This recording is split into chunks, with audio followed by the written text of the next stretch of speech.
Hi. Sorry, I was running late this morning. It's a little early for me. It's 8 a.m. on a work day. And yeah, gotta admit, I was rushing around for this one a little bit. But I'm super glad I'm doing these for you guys over in the UK or maybe some people in Australia because I know that the other times are pretty late for you guys. Let's see, Jim and Roxy. Hi, Roxy, welcome. It's not a familiar name to me in here. So to do my little intro, hi, I'm Kristen.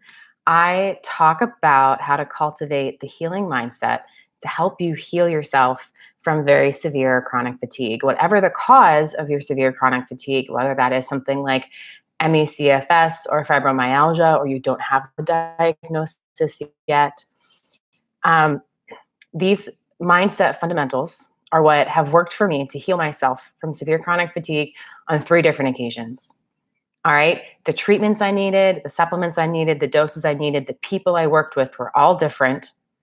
The one thing that got me through it each time and got me healing faster each time was the healing mindset. So that's what I talk about on here. These live streams are my chance to interact with you guys and answer your questions in real time. So this is a really just live Q&A. You have questions, type them into the chat box there. We'll talk about it as a group sometimes, which I love doing. And nothing is really too hard or too taboo to talk about. If it's something you're struggling with, just share it. And, I'll share with you what's worked for me because I've gone through a lot of the same things I'm sure you guys are still going through.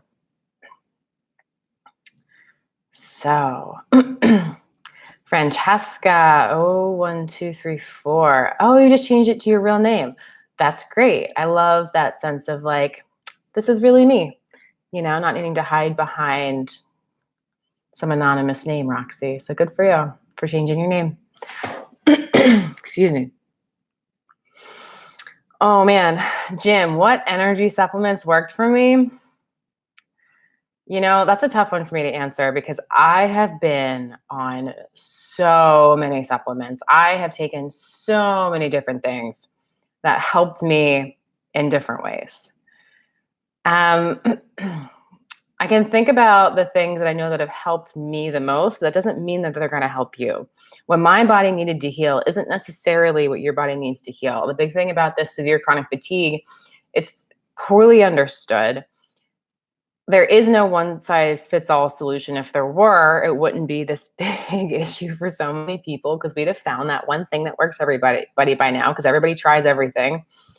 I will say that the things that I have taken, I've been advised to take by a very knowledgeable doctor as well. So I wouldn't recommend just playing around with supplements. I am going to share with you what has worked best for me, but I'm giving lots of caveats first because I think it's important. They were all prescribed. Prescribed's the wrong word when it's supplements, but they were all recommended to me by an MD or someone who's healed themselves from really severe chronic illness themselves. And the doctors I choose to work with are really big on blood work. So if I'm taking any supplements, we are tracking its effects on me through my blood work at least once every 3 months, if not every month or two. In fact,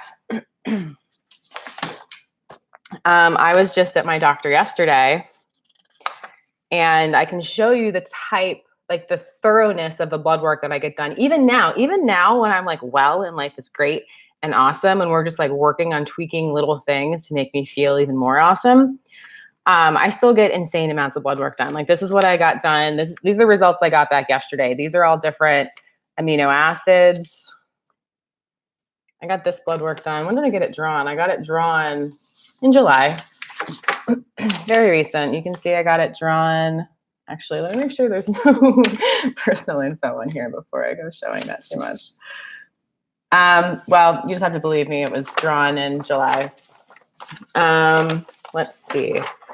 More results from this. More amino acids on the top here. Lots of just random body stuff over here.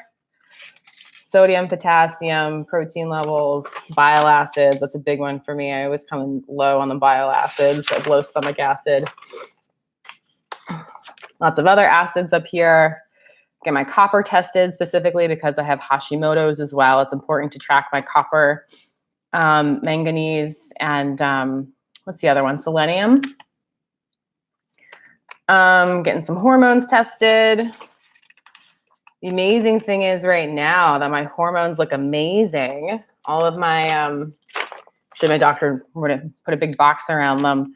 My thyroid hormones are awesome. I know these ones say high, but these are actually my antibodies, which are still high because I still have autoimmune Hashimoto's, but they're a lot lower. They're actually coming down. So I'm actually getting rid of my Hashimoto's over time as well, which is wonderful. Oh yeah, zinc is another important one testing when you have Hashimoto's. So we're always looking at that stuff. Yeah, so like if you're doing supplements, you need to be working with a doctor who knows about those supplements, and you need to be getting as much blood work as you possibly can because it shows the effects of those supplements on your body. Sometimes you can feel crappy on a supplement, but it's doing good things. Sometimes the opposite can happen. Sometimes you need to add in things. Sometimes you need to change the dose. And you can play the guessing game with all those things, but it's going to take way longer to get things right playing the guessing game than just knowing what's going on by looking at your body and getting tons and tons of blood work. So I highly, highly recommend looking for a doctor that will work with you this way. There aren't too many of them. So the energy supplements I've taken that have really worked have been a combination of CoQ10 while also taking L-acetylcarnitine. The combination of those two is actually a pretty well-known one, a pretty popular one. A lot of people with ME/CFS take CoQ10 plus acetyl-L-carnitine. Definitely had to work with the doctor to play on the right ratio of doses. That's really important. The doses I needed also changed over time. Oops, as my health issues, my health status changed over time. They would go up or go down sometimes. A supplement that really, really helped me was taking very high doses of vitamin C. There's something called a vitamin C calibration where you do like a one-day test where you determine the total load of vitamin C that your body can tolerate. And then you take, 50% of that every day afterwards. So I have been on insanely high doses of vitamin C for long periods of my life with extremely great benefits. The high dose vitamin C not only helped with my energy, it helped with things like making my skin look great. It helped with, it actually cured my IBS. I had IBS for 18 months. Every single day for 18 months, I was diagnosed with IBS by a Penn Medicine doctor here in Philadelphia and told that there was never anything anyone could do for me. And the vitamin C helped with that.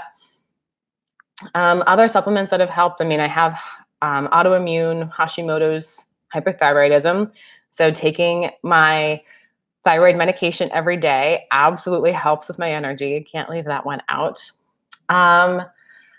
Gosh, I would say those are the really big energy ones. I would say another big energy treatment was using, what do they call it? It's like infrared light therapy, where you can either use like red light sauna bulbs, or you can buy these really expensive laser arrays where they have these little lasers that emit very specific frequencies of red light that have been shown to stimulate the mitochondria in your skin cells and help produce more ATP. I didn't need this, like the multi-$1,000 laser arrays, like the $10 sauna bulbs worked for me. And once I was doing that for like 30 to 60 minutes every morning for a while, I definitely felt the boost in energy from using the red lights. Actually, I'm going to go grab my red lights and show you guys how I do that, because it's a really inexpensive, really easy thing to try, because you can just lay in bed and do these sauna bulbs, and they're a one-time purchase. So I'll be right back.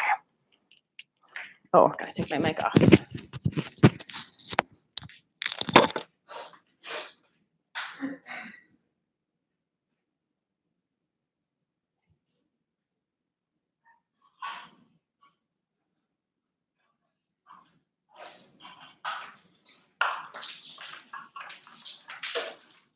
All right, they aren't pretty. They aren't sexy. Oh, let me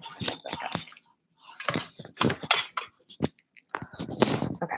So they aren't pretty and they aren't sexy, but this is it. This is $10 sauna bulb. And this is just a clamp light you can buy at any home store, Home Depot, Lowe's. I don't know what you have in other countries, any hardware store.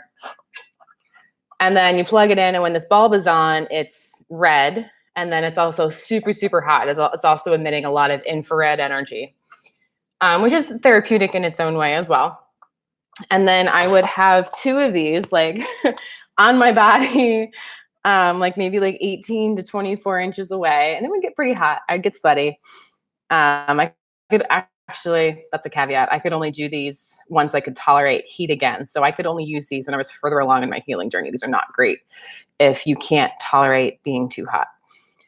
But yeah, I'd have just 2 of them trained on my body, for maximum skin exposure, and sit there for 30 to 60 minutes in the morning while I was like eating breakfast or meditating or doing whatever. So even though these aren't really a supplement, these were kind of a game changer for me with energy for a while. And then the benefits of that, waned. I needed it for a while, and it stopped being beneficial, so I stopped using it. Although I think I'm going to pick it up and try it again and just see if it still helps, because, with these supplements, I need them for short periods of time, sometimes where I can cycle on and off, or some I just need to take all the time forever. And it's a little bit of just kind of watching yourself and learning yourself, and being willing to test things out, going on and off and on and off to make sure that you really feel a difference when you're on something. Okay, I've just been talking a ton. So to recap that, the red light sauna bulbs definitely helped with my energy. Vitamin C was big for me. Taking my thyroid medication was big for me. And then as far as energy goes, the combo of CoQ10 and acetyl L-carnitine in the right ratios was also a pretty big one for me. None of which, well, except for the thyroid hormone, I still take that. But I don't do any of the other stuff anymore. I do moderate doses of vitamin C these days. You forgot how thorough American girls are.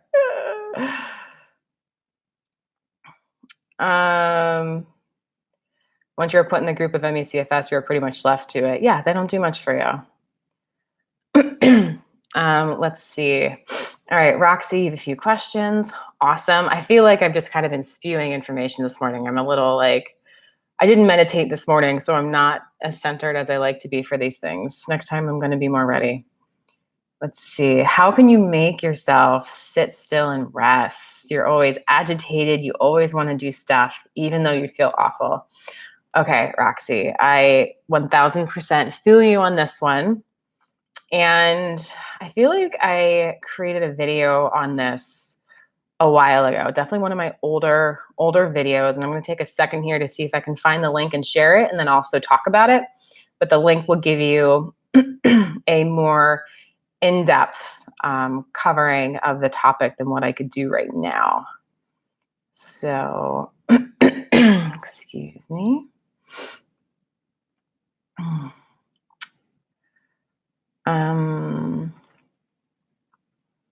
I think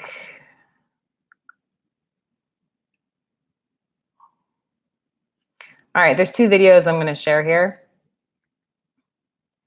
And let's see. Oh, nope. Don't want to start playing it. All right, this is a video on how to, I'm going to call it Be More Restful. It's a video about how to cultivate acceptance when you're living with really severe chronic fatigue, because, well, actually, let me post these and then I'll talk about why I posted them. Okay, so that was the acceptance video. And then this other video I'm going to share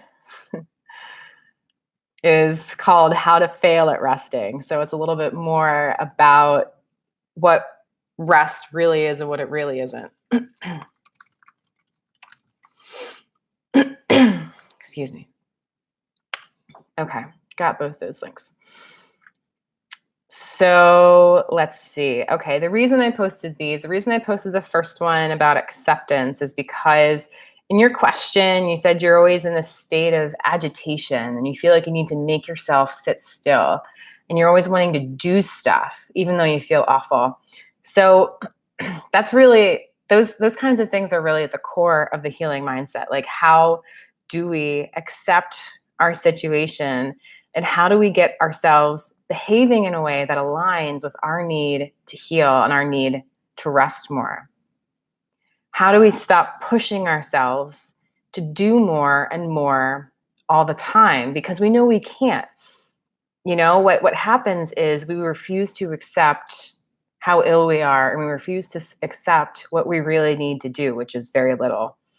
And that refusal creates that agitation and stress and frustration, and it leads to us pushing ourselves way too hard. And then we crash, and then we get worse. All right. So, like, I love that you're asking about this because it means you know it's a problem and you're acknowledging to yourself that, hey, it's a problem that I'm not resting enough.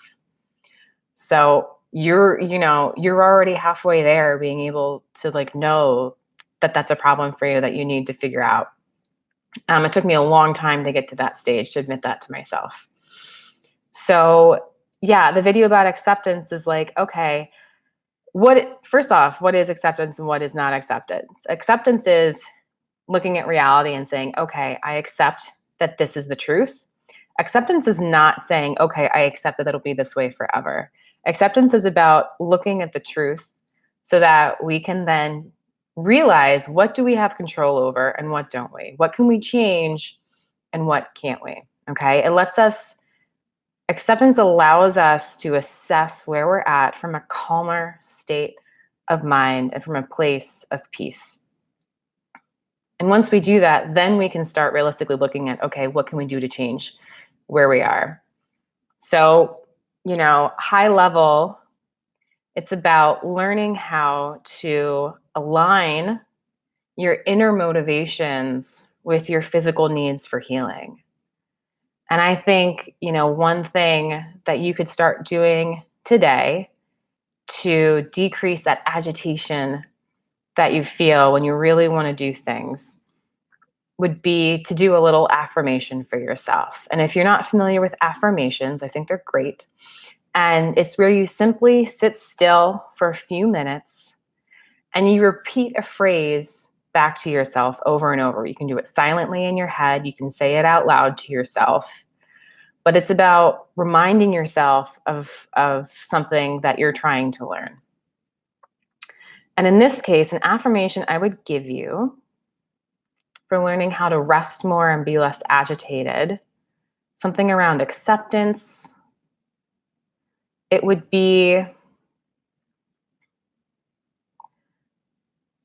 I would start with, I give myself permission to heal right now. I give myself permission to rest because I need that most. All right. And then maybe that's 2 sentences. And you can tweak that to however it makes sense to you. But I would just lie there for maybe 5 minutes, put on a timer, and just repeat that to myself slowly and allow myself to really feel into this idea of, I allow myself to rest more because it's what I need the most. I allow myself to rest because it's what I need the most. And it's not an easy thing to lie there and say these things to yourself when you want to go push. But affirmations like that, on my journey helped remind me of what my priorities really are. As much as I wanted to go do things, I knew deep down that that was going to hurt me, even though I went and pushed anyway. And the better I got at not telling, I guess I want to say, don't tell yourself not to do things. Like, acknowledge and admit that, yeah, I really wish I could do this. I really want to. However, I know what the consequences are, and the consequences aren't worth it. And even though I feel bad about lying here and not doing things, I know that I'm going to get closer to being healthy. And the closer I am to being healthy, the closer I am to getting my life back, right? It's about reminding yourself of what you do have right now. And what you have right now is the power to choose to heal. You have the power to choose to rest more. You have the power to acknowledge that you want to be doing things, and it really sucks that you can't. And it's okay to think that it sucks that you can't do things. That's your truth. It's totally truthful. But at the same time that you acknowledge that it sucks, you need to acknowledge that it's more important to you and to get closer to your health every day by resting. And it's a practice. This isn't something you do once and then like, boom, you got it. Like you're going to be working at this every day to rest more and to feel better about resting. Okay. I'm a little rambly today. I'll get over it. Let's see. Yep. And it's, yeah.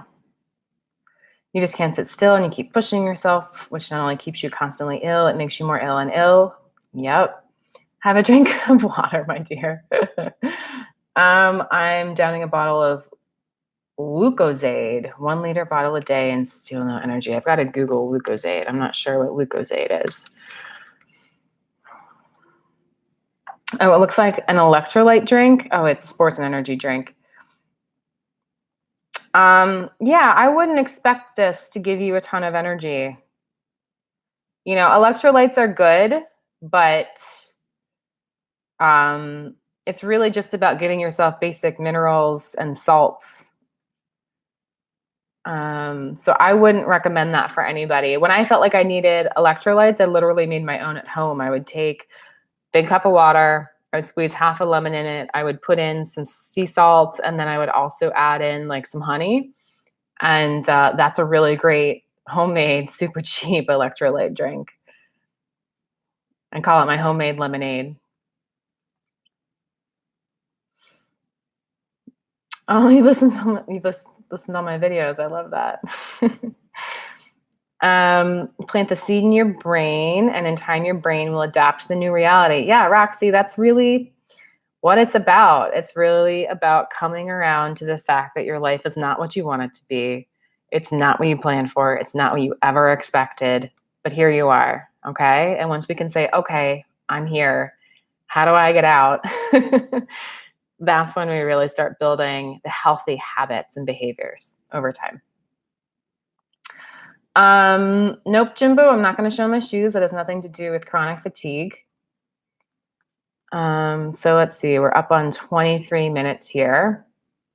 All right, yeah, I've got to go in about 5 minutes here because I do have to, you know, go to work and start my day and things like that. But we do have time for another question or two.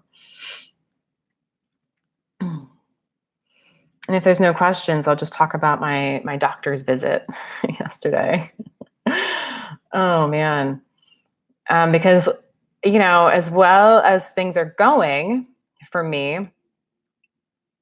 Oh, all right, Roxy, how do you establish your baseline? Your baseline of energy? I'm assuming you mean like your baseline energy. The unfortunate thing, Roxy, is that that's something you're going to have to do every single day. There is no one baseline that you're guaranteed to have every morning you wake up with severe chronic fatigue. It's something where, you know, you're going to have days with more energy and you're going to have days with less energy. And as much as we want to think that we have like a baseline, like down here, and we can plan our lives around this baseline of energy, the truth is that doesn't exist when we're still ill.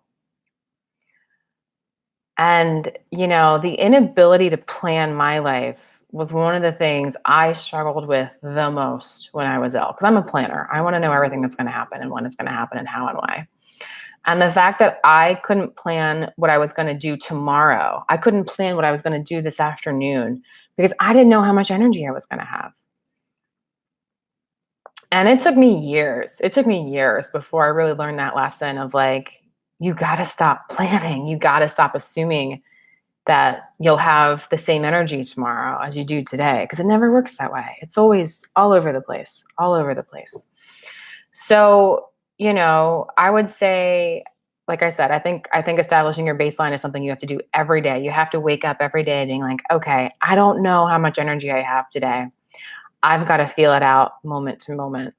And it's really about just checking in with yourself and learning how you feel and how that correlates to how much energy you have in a day. You know, when you're starting off, like you wake up, you're lying there in bed and you're like, okay, how do I feel? How am I breathing? Let me pick up my leg in bed, just like up and down off the bed and see how that feels. Let me pick up my arm. Let me pick up my head. Let me sit up slowly. And you're testing out these parts of your body. And what effect does that have on your energy? You know, if it's the kind of day, like for me, you know, at my worst, I was never bedbound, thankfully, but I was mostly housebound for quite a while. You know, it's the kind of day where like I sit up in bed in the morning and suddenly I'm lightheaded and I'm having trouble breathing and I'm getting fatigued. That was a bad day. That was an, oh no, I'm not sure I can even like meet my basic needs today. Um, you know, or if you can, you know, like I'm talking about like where I was in terms of testing these things. I don't know the level of your fatigue, but it's really just about taking it moment to moment every single morning and saying, okay, how much can I do? When do I need to stop? And learning to correlate that with how you feel, because then eventually, after you keep practicing that habit of checking in with your body and how does it feel, eventually you'll just be able to feel into your body and kind of know how much energy you have to give before you push it, before you test it. You know, you'll be able to reserve that testing energy for other things once you understand how to correlate how you feel with the energy that you have. So, yeah, in summary, my advice is to take it day by day, morning by morning. Yeah. And let's see, one other thing I was going to mention, having to do with my doctor's visit. So, like, even though like I've been super well and things are super awesome, you know, I was having some troubling moments every now and then, and they were only happening at my apartment for a while. And it was really weird because I felt great and fine in the rest of my life. And anytime I was at my apartment, I was like, oh my God, so tired, needed naps. So like I just wasn't home much and I felt great and things were fine. Well, I saw my doctor a couple months ago and he kind of put the idea out there. He's like, well, do you think maybe you might have a mold problem in your apartment? And as soon as he said that, like some light bulbs started going off for me.